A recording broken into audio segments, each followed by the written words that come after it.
જય માતાજી, હર હર મહાદેવ હર. તમે બધા મજામાં છે? ભગવાન માતાજી બધાને રક્ષા કરે. આજે આપણે આવ્યા છે મસ્ત રેસીપી બનાવવાની છે, જોરદાર. અને ખાવા ઉપર જ માણસને સંતોષ હોય, બાકી તો પૈસા તો બધું માણસ ભેગા કરીને ગમે એટલું કરશે પણ એમાં સંતોષ થતો નથી.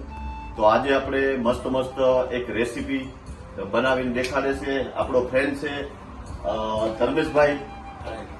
ધર્મેશભાઈ રામ રામ. રામ રામ. તો આજે શું બનાવવાના તમે? આજે દમ આલુ, સ્પેશિયલ દમ આલુ કરી, પોટેટો કરી, લાઈક દમ આલુ. સ્પેશિયલ દમ આલુ, બટેટાની દમ આલુ કરી બનાવે છે.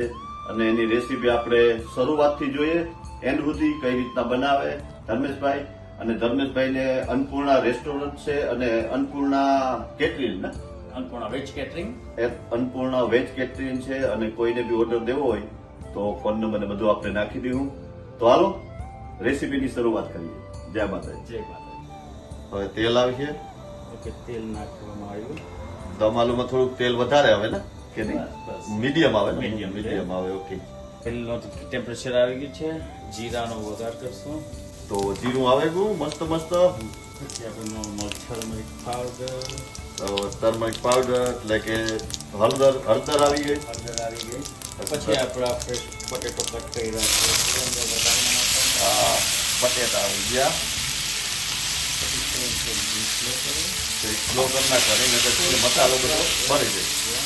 ફ્રાય થઈ ગયા પછી આપણે આપણા મસાલા નાખીશું.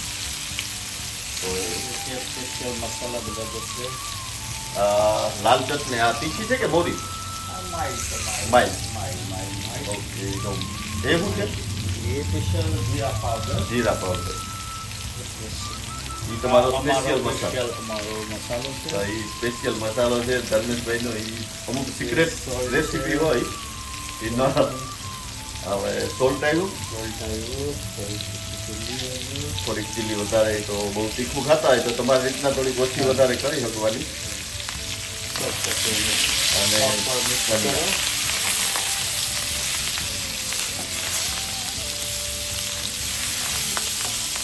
બહુ જોરદાર સ્મેલ આવે, મસ્ત મસ્ત.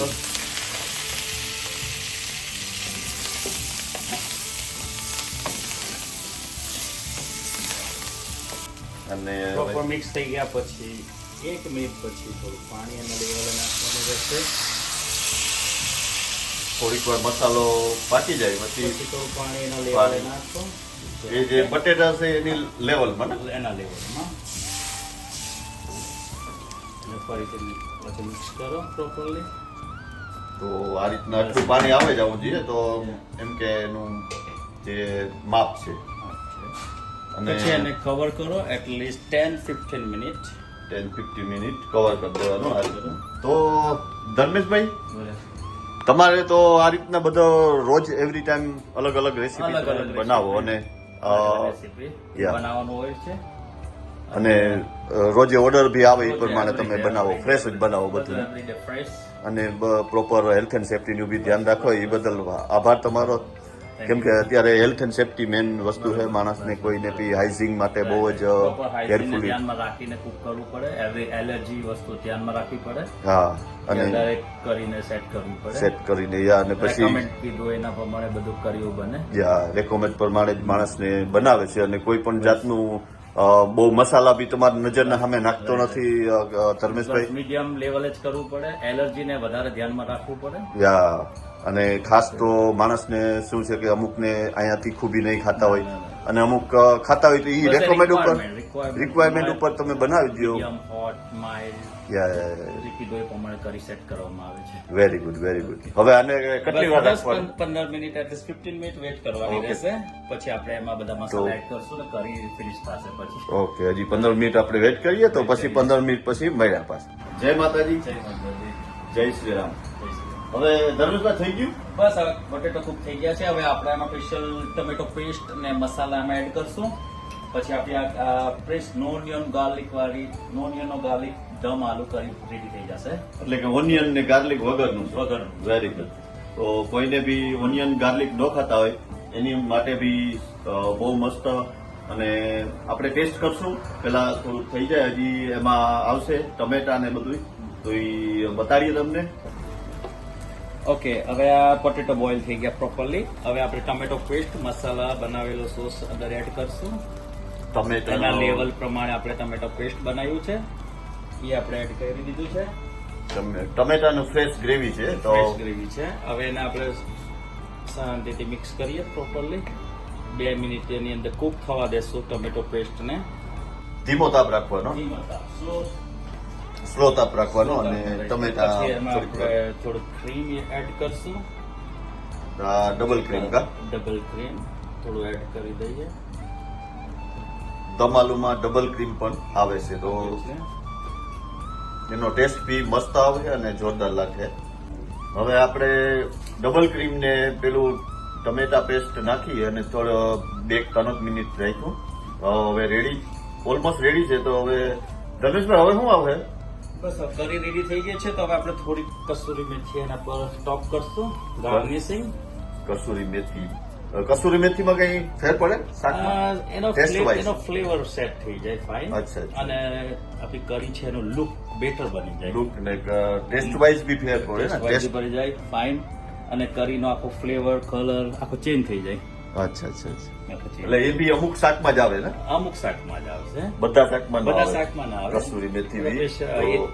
બધા શાકમાં ના નાખાય. તો જે શાકમાં આવતી હોય એમાં જ નાખવાની. બધા શાકમાં ન આવે કસૂરી મેથી. આ દમ આલુમાં કસૂરી મેથી આવે. આવે. નોર્મલી હવે લગભગ આપણી કરી થઈ ગઈ રેડી. થઈ ગઈ છે. પછી આપણે એના પર ગાર્નિશિંગ દાણા પણ હવે મેન વસ્તુ છે શાકનું નાક કીએ તો નાક અને એનું કીએ તો લીલા દાણા. બસ આ તમારી થઈ ગઈ છે નોનિયનો ગાર્લિક વાળી દમ આલુ કરી. Dum aloo curry ready. Ready. ધર્મેશભાઈની સ્પેશિયલ રેસીપી. અને તમે ઘરે બનાવજો, ખાજો. આ જ રીતના નોર્મલ અને એકદમ સાદા મસાલાથી બનાવ્યું. કંઈ પણ ગરમ મસાલા નાખતા નથી ધર્મેશભાઈ. અને પ્રોપર ફ્લેવર આવે એ પ્રમાણે મસાલા સેટ કરવાના રહ્યા. ફ્લેવર આવે એ પ્રમાણે મસાલા બધા નાખ્યા અને એ તમને વિડીયોમાં બધું બતાવ્યું કઈ રીતના સ્ટેપ બાય સ્ટેપ નાખતા જાજો અને ઘરે બનાવજો. તો હાલો આપણે ટેસ્ટ કરીએ આગળ. Yeah. ધર્મેશભાઈ આપણે કાઢી દે છે તો આપણે ટેસ્ટ કરીએ અને તમને બતાવું કે કરી કેવી બની છે. તો હમણાં આપણે ધર્મેશભાઈ આપે અને ટેસ્ટ કરીએ. કરી બનાવી દીધી ધર્મેશભાઈ અને આપણે ટેસ્ટ કરીએ કેવી બની છે. તો ગરમ છે થોડીક, તો ધ્યાન રાખીને.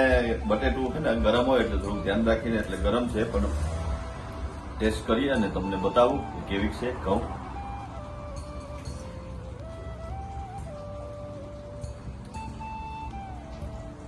જોરદાર બની છે.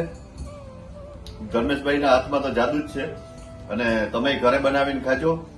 અને બીજી પાછી નવી રેસીપી આપણે નેક્સ્ટ રવિવારના આવશે તો જોવાનું ન ભૂલતા. નવા હોય તો લાઈક, શેર અને સબસ્ક્રાઇબ કરી દીજો. તો નવા વિડીયોમાં મળ્યા પાછા નેક્સ્ટ સન્ડેના. જય શ્રી રામ, જય હિન્દ, જય ભારત.